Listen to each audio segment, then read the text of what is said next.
પાટણના ચાણસ્મામાં જે પ્રમાણે પાટણ પોલીસે કાયદો હાથમાં લીધો અને કાયદાની કોઈ અદાલત કોઈ પણ વ્યક્તિને દોષિત ઠેરવે નહીં પહેલા સરઘસ કાઢીને બેરહેમીપૂર્વક અમાનવી રીતે જે પ્રમાણે લોકોને માર્યા છે હું સખત શબ્દોમાં ટીકા કરું છું.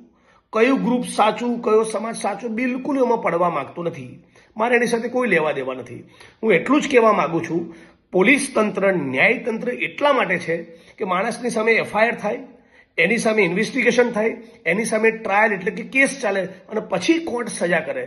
પોલીસ આ પ્રમાણે બેરહેમીપૂર્વક નાગરિકોના સરઘસ કાઢે, એની સાથે મારઝૂડ કરે, એ કોઈ પણ સંજોગોમાં આપણા બંધારણની મર્યાદા ના કહેવાય. હું માગણી કરું છું, જે પણ કસૂરવાર આમાં છે એની સામે પ્રોપર ઇન્વેસ્ટિગેશન થવું જોઈએ.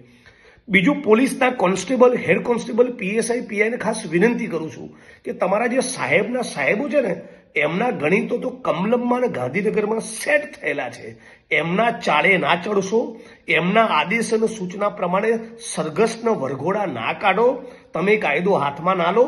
મેટર હાઈકોર્ટના સુપ્રીમમાં જશે તો તમને સસ્પેન્ડ કરશે ને તમને આરોપી બનાવશે. ઉચ્ચ અધિકારીઓને કંઈ નહીં થાય. એટલે હું માંગણી કરું છું કે સમગ્ર ગુજરાતની અંદર આ વરઘોડા કાઢવાવાળું કલ્ચર કાયમ માટે ખતમ થવું જોઈએ. આ પ્રમાણે પોલીસનો કાયદો હાથમાં લેવાનો કોઈ અધિકાર બનતો નથી. અને છેલ્લે